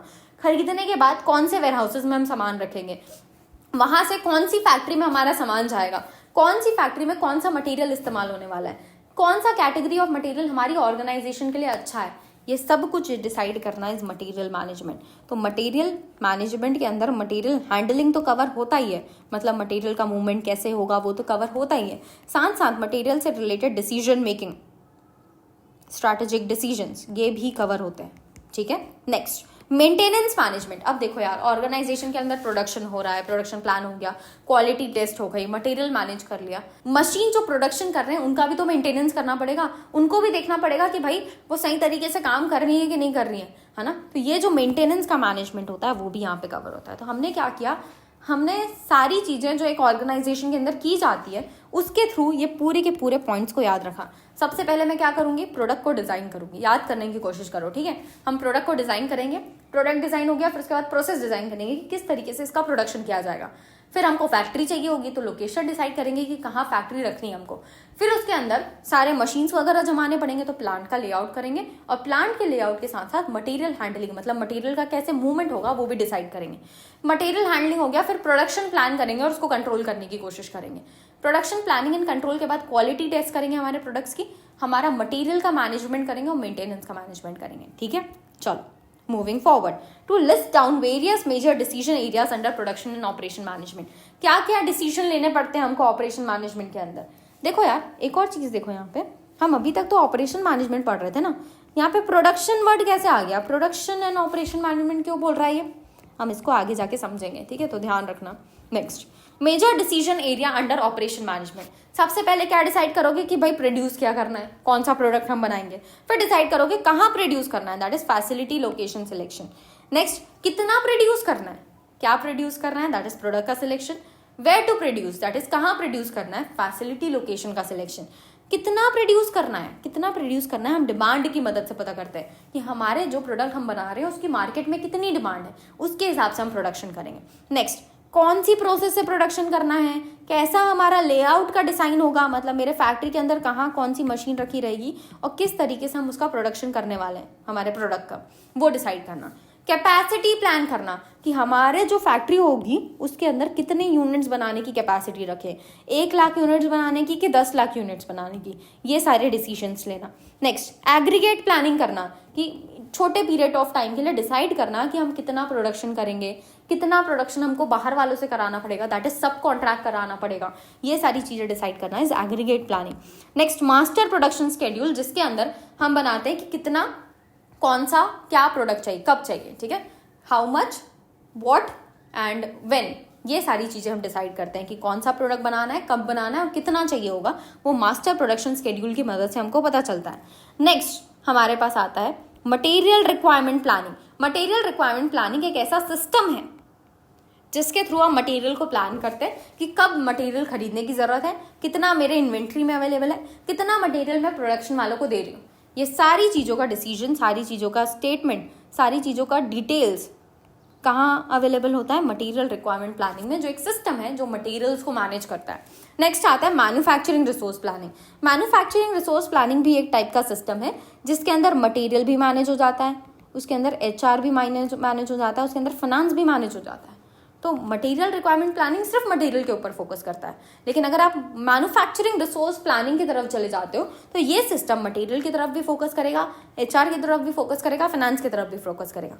फिर आता है डिस्ट्रीब्यूशन रिसोर्स प्लानिंग, जो वेयर हाउसेस में फोकस करता है, हमारे पास कितनी इन्वेंट्री है उसके ऊपर फोकस करता है, कब गुड्स खरीदने की जरूरत है उसके ऊपर फोकस करता है, गुड्स का कैसे मूवमेंट होगा उसके ऊपर फोकस करता है, that is distribution resource planning.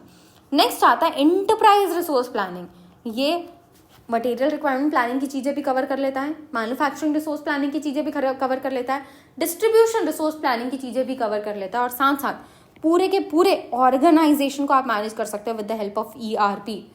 आपने SAP का नाम सुना है?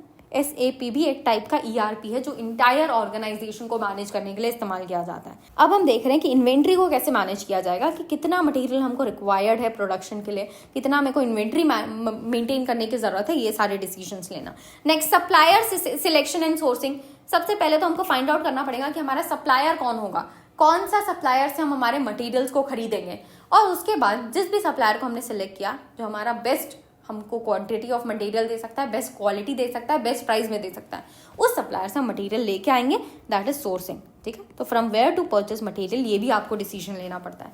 प्रोसेस मैनेजमेंट, आपके प्रोसेस जो आपने डिसाइड किया वो प्रोसेस को कैसे ऑप्टिमाइज किया जा सके, कैसे ज़्यादा से ज़्यादा प्रोडक्शन किया जा सके कम से कम टाइम में, ये डिसाइड करना है process management. Next quality management, हमने जब एक्टिविटीज पढ़ा था तो हमने देखा क्वालिटी कंट्रोल, अब बोल रहा है क्वालिटी मैनेजमेंट। क्वालिटी कंट्रोल और क्वालिटी मैनेजमेंट में क्या डिफरेंस है समझना। क्वालिटी कंट्रोल जब हम बोलते हैं ना तो सिर्फ हम फिनिश गुड्स के ऊपर ध्यान देते हैं जो हमारे पास आ गए, बन गए हैं फाइनली, और हम देख रहे हैं कि उसके अंदर क्या चीजें सही है क्या चीजें गलत है, कौन से डिफेक्ट्स है उनको हटा रहे हैं, जो सही प्रोडक्ट्स हैं उनको आगे भेज रहे हैं, दैट इज क्वालिटी कंट्रोल। जब हम क्वालिटी मैनेजमेंट की बात करते हैं तो इसके अंदर क्वालिटी को प्लान करना कि कितनी क्वालिटी होनी चाहिए, कैसी क्वालिटी होनी चाहिए, स्टार्टिंग से प्लान करना कि मेरे मटेरियल की क्या क्वालिटी होगी, फिर उसके हिसाब से मेरे फिनिश प्रोडक्ट कैसे क्वालिटी वाले बनेंगे, फिर क्वालिटी को एश्योर करना कि ये सारे जो भी फिनिश प्रोडक्ट के प्रोसेसेस हो रहे हैं उसके अंदर सही मटेरियल बन रहा है कि नहीं बन रहा है, फिर क्वालिटी को कंट्रोल करना, जब फाइनली प्रोडक्ट बन के आ गया तो इसमें से कौन सा सही है कौन सा खराब है वो डिसाइड करना, फिर क्वालिटी का एनालिसिस करना कि कैसे आगे जाके हम अपनी क्वालिटी इंप्रूव कर रहे हैं। ये सारी चीज़ें कवर होती हैं क्वालिटी मैनेजमेंट के अंदर। लेकिन जब क्वालिटी कंट्रोल बोलते हैं तो सिर्फ फिनिश गुड्स जो बन के आ गए उनका चेक किया जाता है, लेकिन क्वालिटी मैनेजमेंट के अंदर बनने से पहले शुरू से कैसे कंट्रोल किया जाए क्वालिटी के ऊपर, कैसे क्वालिटी को मैनेज किया जाए उसके ऊपर फोकस किया जाता है। नेक्स्ट हमारे पास आता है मेंटेनेंस, कि हमारी जो मशीन्स हैं वो प्रोड्यूस कर पा रही है कि नहीं, डिजायर्ड रिजल्ट वो डिसाइड करना, वो देखना, और अगर मशीन को मेंटेनेंस की ज़रूरत है तो वो करना। नेक्स्ट आता है वेयर हाउसिंग और ट्रांसपोर्टेशन डिसाइड करना कि कैसे हमारे प्रोडक्ट्स हमारे कस्टमर्स तक पहुंचेंगे।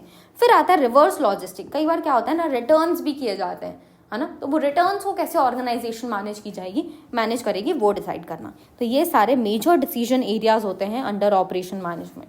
ठीक है, आपको इसको थोड़ा बहुत याद रखना पड़ेगा क्योंकि क्वेश्चन पूछा जा सकता है। इसको ऐसे ही याद रख सकते हो कि क्या क्या चीजें ऑर्गेनाइजेशन के अंदर परफॉर्म की जाती हैं। नेक्स्ट देखो क्या बोल रहा है, today's production system is characterised by at least 4 features. In this context आपको वो 4 फीचर्स को बताना है। अब देखो यहाँ पे 4 फीचर्स पूछ रहा है और यहाँ पे हमने characteristics of modern operation function लिखा है। तो भाई हमने भले समझा है कि फीचर्स मतलब होता है कि what we get and characteristics मतलब what we expect, but the thing is ये दोनों कई बार सिमिलर वे में इस्तेमाल किए जाते हैं, जैसे यहाँ पे इस्तेमाल किया गया। आपसे फीचर पूछा है लेकिन आप यहाँ पे कैरेक्टरिस्टिक्स लिख रहे हो, दोनों ही यहाँ पे सेम है। ठीक है, चलो characteristics of modern operation function, हमारे पास 4 कैरेक्टरिस्टिक्स हैं जिसमें सबसे पहला है मैन्युफैक्चरिंग एज कॉम्पिटिटिव एडवांटेज। पहले के ज़माने में क्या होता था पता है कि प्रोडक्शन जो है बाकी सारे फंक्शंस की तरह है, जहाँ पे डिमांड बहुत ज़्यादा है क्योंकि कस्टमर्स तो बहुत सारे हैं, लेकिन हमारी जो ऑर्गेनाइजेशंस हैं जो प्रोडक्शन कर रही है उनकी कैपेसिटी बहुत कम होती थी क्योंकि फैक्ट्रीज प्रोडक्शन इन सब का पहले चलन नहीं था, तो जिसकी वजह से प्रोडक्शन कम रहता था लेकिन डिमांड ज़्यादा रहती थी। तो अब ये जो भी बनाए फैक्ट्री वाले वो सब बिकता था, है ना, जो भी बनाए जैसा भी बनाए वो सब खरीदने वाले लोग थे। पर धीरे धीरे टाइम चेंज हुआ। अब क्या हुआ, प्लांट्स के पास बहुत सारी कैपेसिटीज़ हैं। पहले कैपेसिटी कम थी प्लांट्स के पास, अब कैपेसिटी बहुत सारी है, जिसके कारण क्या है कंपटीशन बहुत ज़्यादा बढ़ रहा है क्योंकि बहुत सारी फैक्ट्रीज हैं, सबके पास बहुत ज़्यादा कैपेसिटी है, तो कंपटीशन बहुत ज़्यादा बढ़ रहा है, जिसके कारण जिस भी पर्टिकुलर फर्म को कॉम्पिटिटिव एडवांटेज मिल गया वो ही सिर्फ सर्वाइव कर सकती है, वो ही सिर्फ सक्सीड कर सकती है। हर एक ऑर्गेनाइजेशन नहीं जीत पाएगी। अगर आपको जीतना है तो आपको कॉम्पिटिटिव एडवांटेज लेके आना पड़ेगा। अब ये कॉम्पिटिटिव एडवांटेज कैसे मिलेगा, जब आप अपने कॉम्पिटिटर से ज़्यादा अच्छा प्रोडक्ट प्रोवाइड कर रहे हो, कम कॉस्ट में प्रोवाइड कर रहे हो, सही टाइम पे प्रोवाइड कर रहे हो, तब आपको ये कॉम्पिटिटिव एडवांटेज मिलता है। ठीक है, so production system offers vast scope to gain competitive edge. आजकल के प्रोडक्शन सिस्टम में बहुत ज़्यादा स्कोप है कि आपको कॉम्पिटिटिव एज मिल पाए और आप अपने ऑर्गेनाइजेशन के पोटेंशियल को एक्सप्लॉइट कर पाओ। ठीक है, ये कब पॉसिबल है, जब आप कस्टमर्स को बहुत अच्छे से सेटिस्फाई कर रहे हो, और इसके लिए ना ऑर्गेनाइजेशन बहुत सारी अलग अलग टेक्निक्स का इस्तेमाल करती हैं जो हम यहाँ पे देख रहे हैं। Techniques which the companies are employing to gain competitive advantage. Competitive advantage के लिए टेक्निक, ये सारी टेक्निक्स इस्तेमाल कर रही हैं कंपनीज। सबसे पहला है टोटल क्वालिटी मैनेजमेंट, जहाँ पे ऑर्गेनाइजेशंस कंटिन्यूसली अपनी क्वालिटी को इम्प्रूव करने पर ध्यान दे रही है। मतलब ऐसा नहीं है कि भाई हम यहाँ पहुँच गए कि हमारी क्वालिटी अब एकदम अच्छी है, बिल्कुल नहीं। अब ऑर्गेनाइजेशंस ये मानने लग गई हैं कि चाहे हम कितनी भी ऊंचाई में पहुंच जाएं, हर जगह हम क्वालिटी का इंप्रूवमेंट कर सकते हैं, तो वो कंटिन्यूसली अपनी क्वालिटी को इंप्रूव करने पे फोकस करती हैं। नेक्स्ट, टाइम बेस्ड कंपटीशन, देखो यार, हमको पता है कि हमारे ऑर्गेनाइजेशंस को अगर कॉम्पिटिटिव एडवांटेज चाहिए तो उनको कस्टमर्स को सेटिस्फाई करना पड़ेगा। कस्टमर्स कैसे सेटिस्फाई होंगे? जब आप उनको सही स्पेसिफिकेशन का प्रोडक्ट प्रोवाइड करोगे, सही कॉस्ट पे प्रोवाइड करोगे, सही टाइम पे प्रोवाइड करोगे। तो टाइम बहुत ज़्यादा मैटर करता है। अगर समझ लो आपका कॉम्पिटिटर आपसे पहले प्रोडक्ट कस्टमर को प्रोवाइड कर दे रहा है ना, तो फिर तो हो गया कल्याण। आपको नहीं मिल रहा कॉम्पिटिटिव एज। आपको कॉम्पिटिटिव एज चाहिए तो आपको टाइम बेस्ड कॉम्पिटिशन करना पड़ेगा, फास्टर ऑपरेशंस करने पड़ेंगे ताकि मार्केट में आपको एडवांटेज मिले, आप जल्दी अपने प्रोडक्ट्स कस्टमर्स तक पहुंचा पाओ as compare to your competitors. ठीक है। बिजनेस प्रोसेस री इंजीनियरिंग, जब ऑर्गेनाइजेशन को लगता है ना यार कि हमारी ऑर्गेनाइजेशन को तो कॉम्पिटिटिव एज मिल ही नहीं रहा है, तो वो क्या करते हैं पता है? वो फिर से अपनी ऑर्गेनाइजेशन को रीडिजाइन करने की कोशिश करते हैं, रैडिकली फंडामेंटली रीथिंक करने की कोशिश करते हैं कि क्या क्या प्रॉब्लम्स है हमारी ऑर्गेनाइजेशन के अंदर, सबको एक बार में ठीक करते हैं। ठीक है। तो business process re engineering is a rethinking process for efficiency and effectiveness, ताकि हमारी ऑर्गेनाइजेशन ज़्यादा इफेक्टिव हो पाए, ज़्यादा एफिशिएंट हो पाए, इसके ऊपर फोकस करने के लिए वो बिजनेस प्रोसेस री इंजीनियरिंग करते हैं। नेक्स्ट आता है just in time. Just in time बोलता है कि भाई देखो, तुमको इन्वेंट्री इतनी सारी मेंटेन करने की जरूरत नहीं है, क्योंकि इन्वेंट्री के अंदर ऑर्गेनाइजेशन का अच्छा खासा पैसा फंसा होता है। इसीलिए जस्ट इन टाइम में बोला कि जब तुमको प्रोडक्शन करने की रिक्वायरमेंट है तब तुम खरीद के लेके आओ, तब तुम प्रोडक्शन करो। तुम पहले से बिना मतलब का इन्वेंट्री मेंटेन करके मत रखो। ठीक है। Just in time minimises waste with timely inventory management. Next, focused factory. देखो यार, जब ना एक फैक्ट्री बहुत सारे अलग अलग प्रोडक्ट्स बनाने लग जाती है ना, तो उसका ध्यान किसी भी प्रोडक्ट में अच्छे से नहीं जाता। तो इसीलिए बोला जा रहा है कि आप स्पेशलाइज्ड प्रोडक्शन करो। ऐसे मत करो कि हर एक फैक्ट्री के अंदर बहुत सारे अलग अलग टाइप के प्रोडक्ट बना रहे हो। इससे आप किसी के भी ऊपर ध्यान नहीं दे पाओगे और कॉम्पिटिटिव एडवांटेज नहीं मिल पाएगा।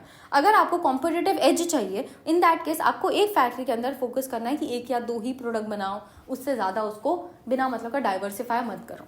ठीक है। नेक्स्ट, फ्लेक्सिबल मैन्युफैक्चरिंग सिस्टम बहुत ज़्यादा ज़रूरी है ऑर्गेनाइजेशन के अंदर कि उनका मैन्युफैक्चरिंग सिस्टम फ्लेक्सिबल हो। जैसी डिमांड हो उसके हिसाब से वो प्रोडक्शन कर पा रहे हैं। लेट्स से 10,000 यूनिट्स की डिमांड है, हम 10,000 बना पा रहे हैं। 20,000 यूनिट्स की डिमांड है, हम 20,000 बना पा रहे हैं। 30,000 यूनिट्स की डिमांड है, हम उतना बना पा रहे हैं। तो आपका मैन्युफैक्चरिंग सिस्टम फ्लेक्सिबल होना is important. Next, computer integrated manufacturing. आपको ध्यान देना है कि आपका जो प्रोडक्शन है वो सारा का सारा कंप्यूटर इंटीग्रेटेड हो। आजकल बहुत ज़्यादा ज़रूरी है कि आपकी सारी चीज़ें कंप्यूटर में इंटीग्रेटेड हो, तभी आपको पता चलेगा कि आप कितना प्रोडक्शन कर रहे हो, कितनी जगह कॉम्प्लिकेशन है, कितनी जगह प्रॉब्लम है जो हमको सुधारने की ज़रूरत है ना। Next, virtual corporation. अब ये क्या होता है समझना। लेट्स से एक ऑर्गेनाइजेशन है जिसको प्रोडक्ट मैगी बनाना बहुत अच्छे से आता है। ठीक है, इसको मैगी बनाना बहुत अच्छे से आता है। और दूसरी ऑर्गेनाइजेशन है बी, जिसको डिस्ट्रीब्यूशन करना मैगी का बहुत अच्छे से आता है। तो अब ये क्या कर रहे हैं पता है? ये दोनों ऑर्गेनाइजेशन मिल रहे हैं और मिल के काम कर रहे हैं। जहाँ पे ये मैगी अच्छा प्रोड्यूस कर रहा है, ये मैगी बहुत अच्छे से डिस्ट्रीब्यूट कर रहा है। इससे क्या हो रहा है? दोनों ऑर्गेनाइजेशन को बेनिफिट मिल रहा है। और ये सारी चीजें पता है आजकल वर्चुअली होने लग गई है। मतलब इट्स नॉट लाइक कि दोनों ऑर्गेनाइजेशन को एक जगह बैठ के सारी चीजें करनी पड़ेगी। सब कुछ ये ऑनलाइन ही मेंटेन कर ले रहे हैं। ये अपना प्रोडक्शन संभाल रहा है, डिस्ट्रीब्यूशन वाले से बात करने के लिए वो ऑनलाइन मीट में बात कर सकता है, वो चैट्स में बात कर सकता है, डिस्कशन के लिए वो लोग मीटिंग अटेंड कर सकते हैं, कंपनी के सारे बोर्ड बैठ के एक साथ मीटिंग कर सकते हैं। तो ये सारी चीज़ें पॉसिबल है, जिसकी वजह से क्या हो रहा है, इन दोनों को बेनिफिट मिल रहा है।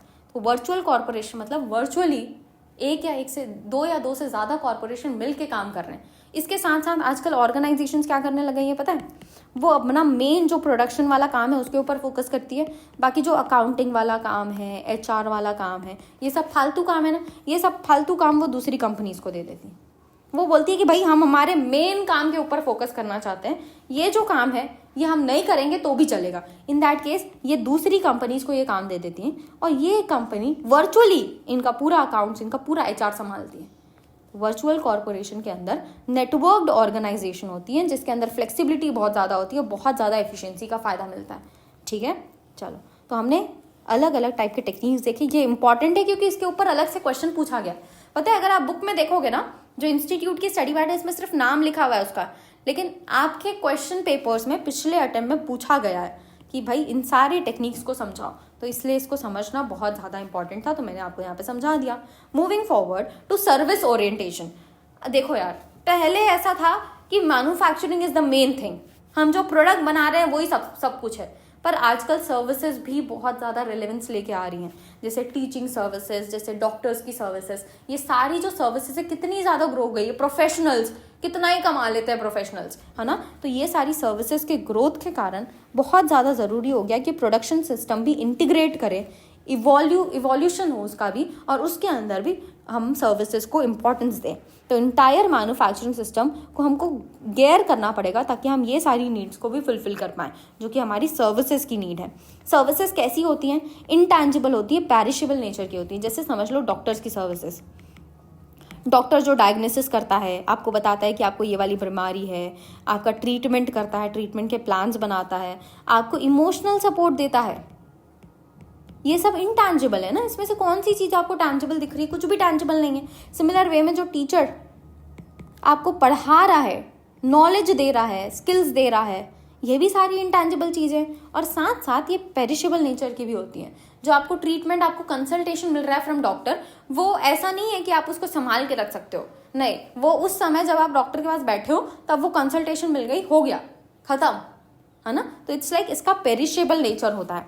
और साथ साथ आपका कंस्टेंट इंटरेक्शन ज़रूरी है सर्विसेज के अंदर। जैसे डॉक्टर अपने कस्टमर्स को जब कंसल्टेशन दे रहा है तब उसके साथ इंटरैक्ट करता है, बाद में फॉलो अप करता रहता है, सपोर्ट देता है, that is your interaction. Similar way में टीचर, जैसे मैं आपको पढ़ा रही हूँ तो मैं आपके साथ कमेंट्स के थ्रू इंटरैक्ट करती हूँ, आप मेरे को टेलीग्राम में मैसेज करते हो, मैं उसके थ्रू इंटरैक्ट करती हूँ, आप मेरे को मेल करते हो, उसके थ्रू इंटरैक्ट करती हूँ। तो ये सब क्या है? कस्टमर का इंटरेक्शन बहुत ज़्यादा ज़रूरी है इन योर सर्विसेज का केस, ठीक है। नेक्स्ट, अगर सर्विसेज ऑफलाइन है, मोस्टली ऑफलाइन केसेस में ये पॉसिबल है, स्मॉल वॉल्यूम ऑफ प्रोडक्शन होता है टू सर्व लोकल मार्केट, है ना। जैसे डॉक्टर एक जगह बैठा है, वो एक जगह के लोकल मार्केट को सर्व करता है और स्मॉल नंबर ऑफ कस्टमर्स होते हैं। लेकिन वही सोचो, मैं जो टीचिंग सर्विसेज यहाँ पे प्रोवाइड कर रही हूँ, मेरा स्मॉल वॉल्यूम ऑफ प्रोडक्शन नहीं है, मेरा जो प्रोडक्शन है वो एक बार में हो रहा है, भले स्मॉल है लेकिन वो पहुंच बहुत बड़े मार्केट में रहा है। तो सर्व लोकल मार्केट नहीं है, यहाँ पे हम बहुत बड़े मार्केट, पूरा इंडिया को पकड़ सकते हैं, ठीक है। Next, need to locate facilities to serve local market. जैसे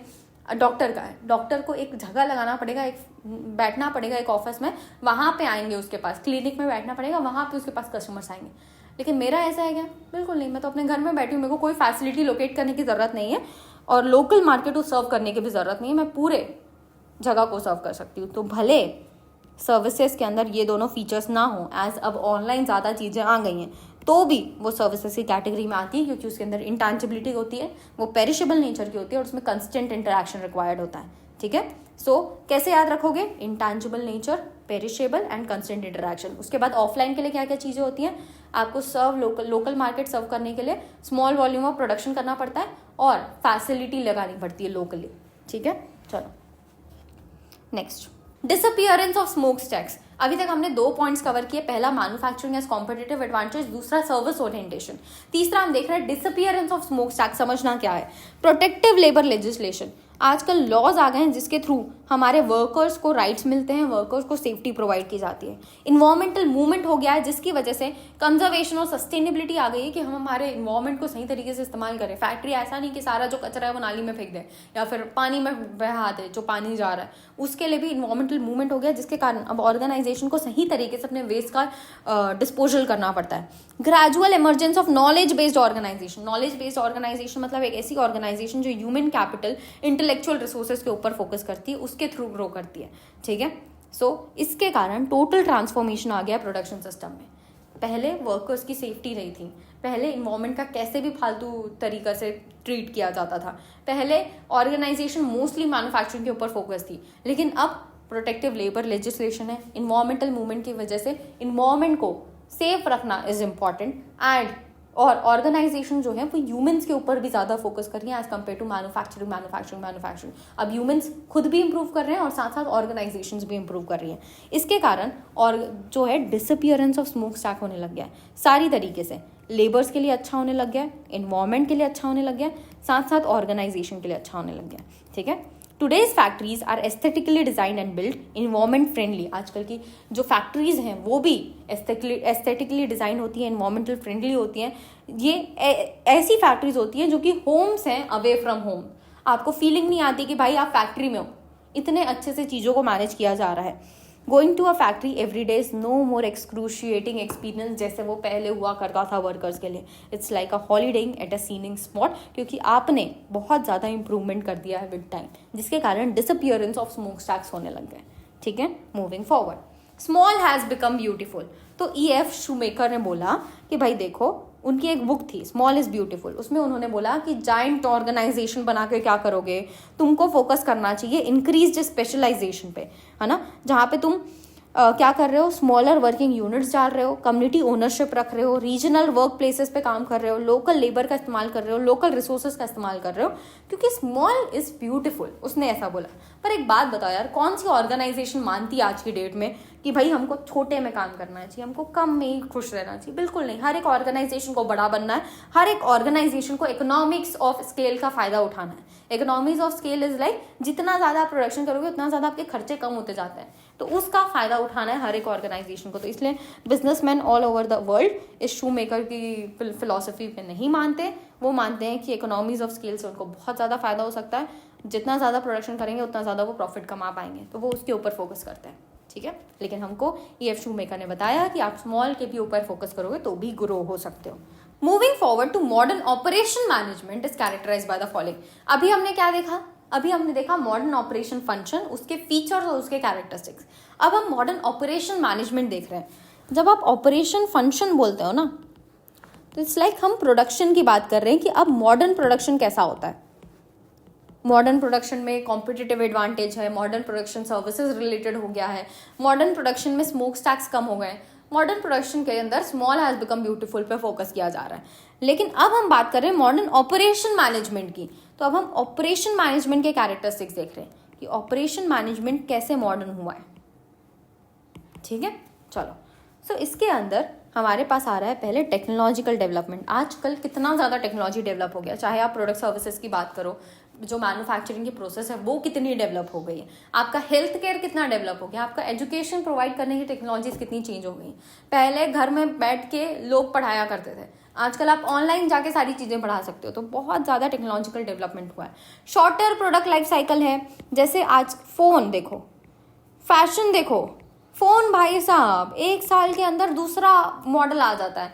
6 महीने से ज़्यादा एक फ़ोन टिकता नहीं है, हर बार नए नए नए नए नए नए फीचर्स आ रहे हैं. शॉर्टर प्रोडक्ट लाइफ साइकिल होने लग गई है. फैशन कितनी जल्दी चेंज होने लग गया है. मतलब हम लोग ने पहले पुराने ज़माने वाला चलता था फैशन, फिर धीरे धीरे करके मॉडर्न हुआ, अब वापस से हम पुराने ज़माने में जा रहे हैं. तो इट्स लाइक बहुत जल्दी जल्दी फैशन भी चेंज हो रहा है, उसका भी प्रोडक्ट लाइफ साइकिल छोटा होते जा रहा है. Changing need and preferences of the customer. Jio ने हमारी नीड कितनी चेंज कर दी है बताओ. पहले हम मुश्किल से 1 GB डाटा 2 GB डाटा में पूरा महीना काटते थे, आजकल हमको भर भर के डाटा मिलता है बहुत कम प्राइस में, है ना. तो आपकी प्रेफरेंस, आपकी नीड्स बहुत ज़्यादा चेंज हो गई है, जिसके कारण आपकी प्रेफरेंसेस भी चेंज हो गई है. पहले आप जाके ऑफलाइन पढ़ा करते थे, अब आप ऑनलाइन पढ़ रहे हो यूट्यूब की मदद से, है ना. Next, disruption market and product. जैसे जियो ने पूरा मार्केट डिस्टर्ब कर दिया, और इसके कारण क्या हुआ, प्रेशर ऑफ इनोवेशन आया. किसके ऊपर?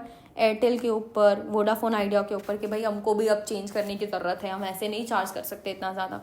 नेक्स्ट हमारे पास आता है globalisation.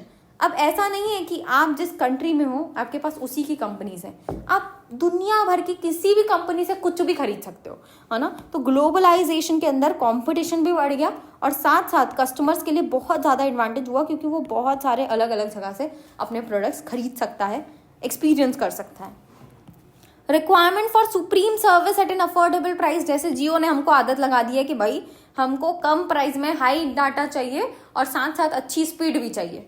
Next, pressure for optimisation of operational cost. और बहुत ज़्यादा ज़रूरी हो गया ऑर्गेनाइजेशन के लिए कि वो अपना ऑपरेशनल खर्चा को कम रखें. जैसे हम बात करते हैं डोमिनोज की. डोमिनोज का एक ऐसा टाइम आया था जहाँ पे उसका प्रॉफिट, उसका मार्केट शेयर बहुत ज़्यादा डिक्लाइन होने लग गया था, क्योंकि उसकी डिलीवरी सर्विस अच्छी नहीं थी, उसके फ्रेंचाइजी सही तरीके से काम नहीं कर रही थी, उसके प्रोडक्ट्स का कोई स्टैंडर्ड नहीं था, मेनू पूरा पुराना हो गया था. फिर उसके बाद उन्होंने पूरा अपना ऑपरेशन को इम्प्रूव किया, डिलीवरी अच्छी की, फ्रेंचाइजीज का स्टैंडर्ड बनाया, मेनूज में नए नए चीज़ें ऐड की.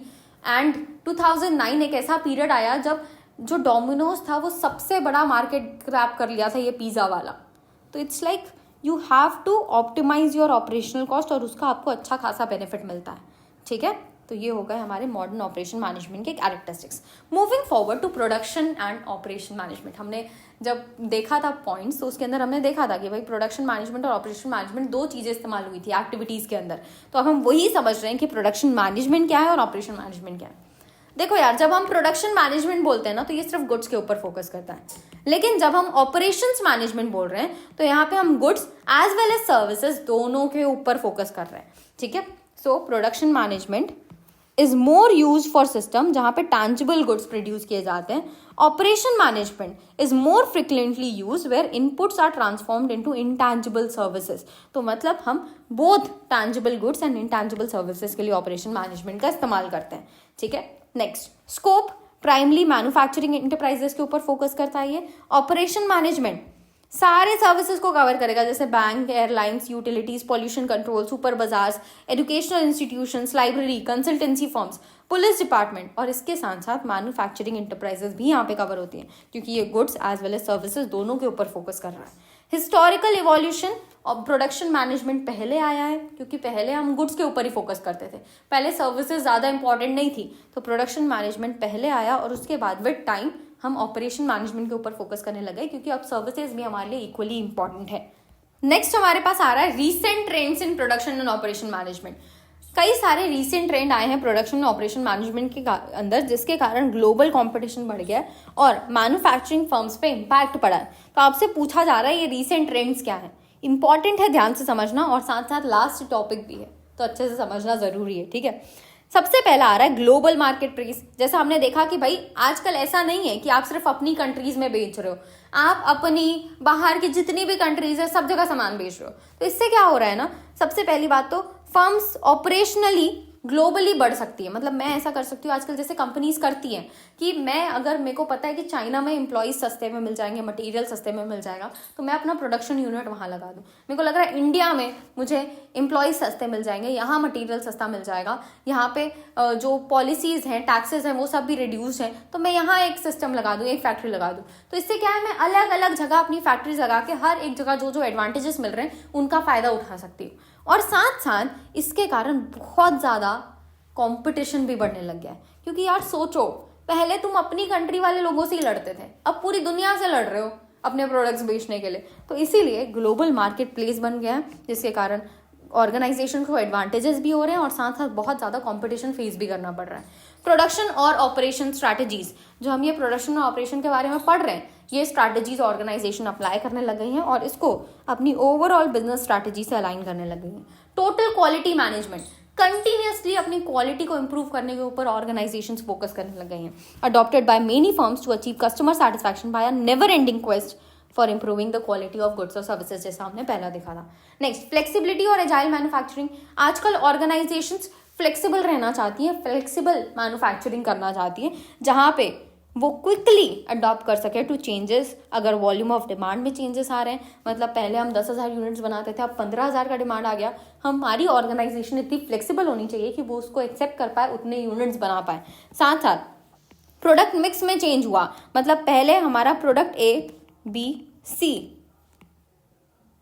10,000 चाहिए होता था, बी 10,000 चाहिए होता था, सी 10,000 चाहिए होता था, लेकिन अब ए हमको 20,000 चाहिए, बी 5,000 चाहिए, सी 5,000 चाहिए। तो ऑर्गेनाइजेशन इसके हिसाब से एक्सेप्ट करना चाहिए, ये चेंज को एक्सेप्ट कर पाना चाहिए, उसके हिसाब से मैन्युफैक्चरिंग कर पानी चाहिए।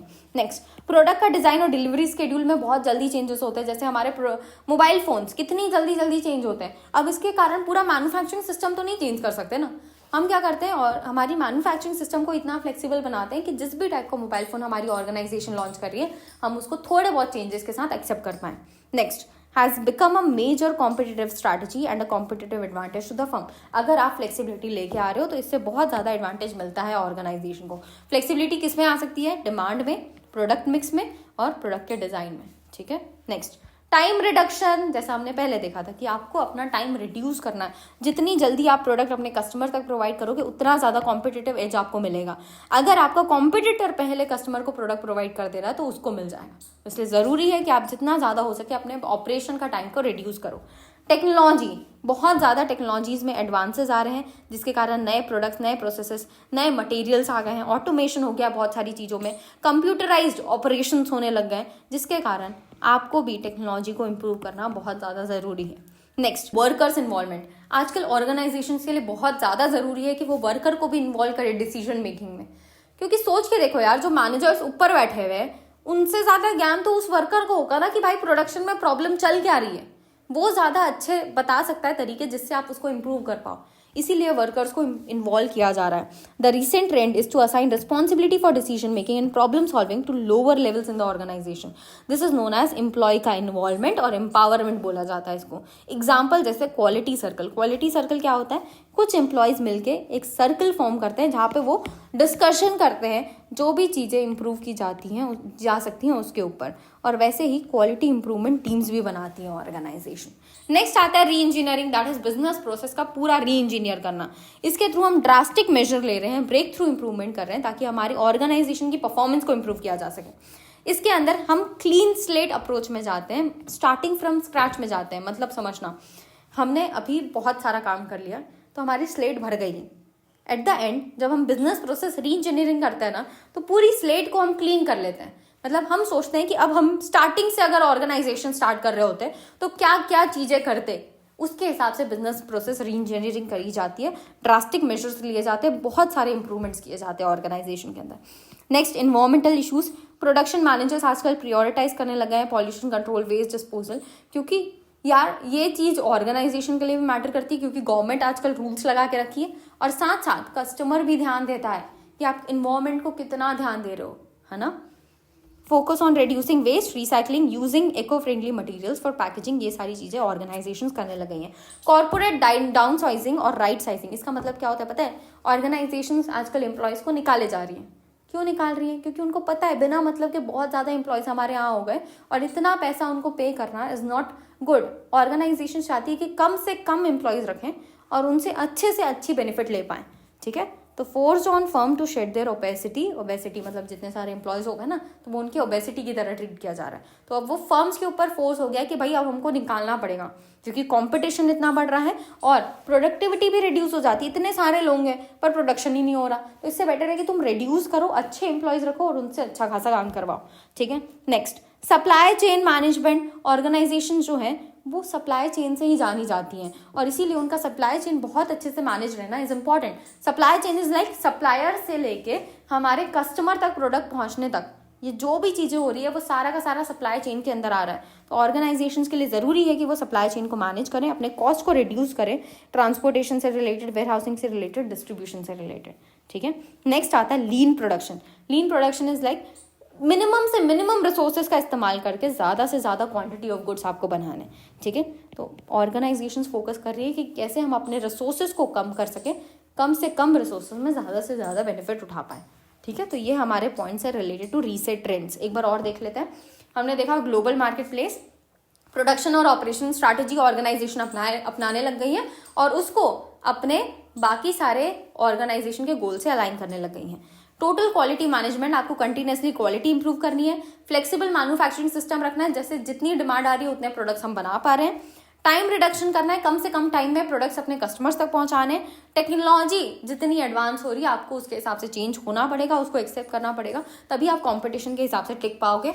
वर्कर्स को इन्वॉल्व करना पड़ेगा डिसीजन मेकिंग में, तभी अच्छी डिसीजंस लिए जाएंगे ऑर्गेनाइजेशन के अंदर। री इंजीनियरिंग करना पड़ सकता है कई सारी ऑर्गेनाइजेशन को, जहाँ पे आपको ड्रास्टिक इंप्रूवमेंट मेजर्स लेने पड़े। इन्वायरमेंटल इश्यूज के हिसाब से डील करने लग गई है organisation, pollution control, waste control, इसके ऊपर ध्यान देने लग गई है। Corporate downsizing is like employees को निकालना, उन्हीं एम्प्लॉयज को रखना, थोड़े एम्प्लॉयज से ज्यादा अच्छे से बेनिफिट उठाना और क्वालिटी एम्प्लॉयज रखना, ठीक है। सप्लाई चेन मैनेजमेंट मतलब सप्लायर से लेके हमारे कस्टमर तक प्रोडक्ट पहुंचने तक जितनी भी चीजें कर रहे हैं उनका मैनेज करना। लीन प्रोडक्शन इज लाइक कम से कम रिसोर्सेज इस्तेमाल करके ज्यादा से ज्यादा प्रोडक्शन करना, ठीक है। तो इसी के साथ हमारा चैप्टर नंबर 1 होता है पूरा का पूरा खत्म। एक बार हमारे जो पॉइंट्स थे स्टार्टिंग से जो हमने पढ़ा उसको लिखते जाते हैं, तो हमारा एक बार रिवीजन भी हो जाएगा, ठीक है। हमने देखा ऑपरेशन मैनेजमेंट क्या होता है, हमने देखा कि रॉ मटेरियल का कन्वर्जन टू फिनिश गुड्स, और ये हम क्यों कर रहे हैं, कंज्यूमर को सर्विसेज प्रोवाइड करने के लिए, ठीक है। तो इसका अगर मैनेजमेंट किया जा रहा है that is your operation management. इसके अंदर हमारे 2 ऑब्जेक्टिव्स थे। पहला ऑब्जेक्टिव था कस्टमर सर्विस, जिसको CU करके याद रख सकते हो आप, और रिसोर्स यूटिलाइजेशन जिसको RE। तो ये क्या बन गया ऑब्जेक्टिव आपका याद रखने का तरीका, CURE, क्योर से आप याद रख सकते हो। नेक्स्ट ऑब्जेक्टिव के बाद हमने देखा एक्टिविटीज। एक्टिविटीज़ के अंदर हमने डिफरेंट टाइप्स ऑफ एक्टिविटीज़ और स्कोप देखे जो ऑपरेशन मैनेजमेंट के अंदर कवर्ड है। फिर हमने देखा कैरेक्टरिस्टिक्स और features of modern operation function, जिसके अंदर हमने क्या क्या देखा बताओ? Manufacturing as competitive advantage, service orientation, next disappearance of smoke stacks and small has become beautiful. ठीक है, नेक्स्ट हमने देखा characteristics of modern operation management, जिसके अंदर टेक्नोलॉजिकल डेवलपमेंट और प्रोडक्ट लाइफ साइकिल, ये सारी चीज़ें देखी। फिर इसके बाद हम गए हमारे रीसेंट ट्रेंड्स में, और रीसेंट ट्रेंड्स के अंदर हमने 12 अलग अलग पॉइंट्स कवर किए। ठीक है, इसी के साथ हमारा ऑपरेशन मैनेजमेंट इंट्रोडक्शन पूरा खत्म होता है। अगली क्लास में नेक्स्ट चैप्टर के नेक्स्ट टॉपिक से स्टार्ट करेंगे। Till than happy learning.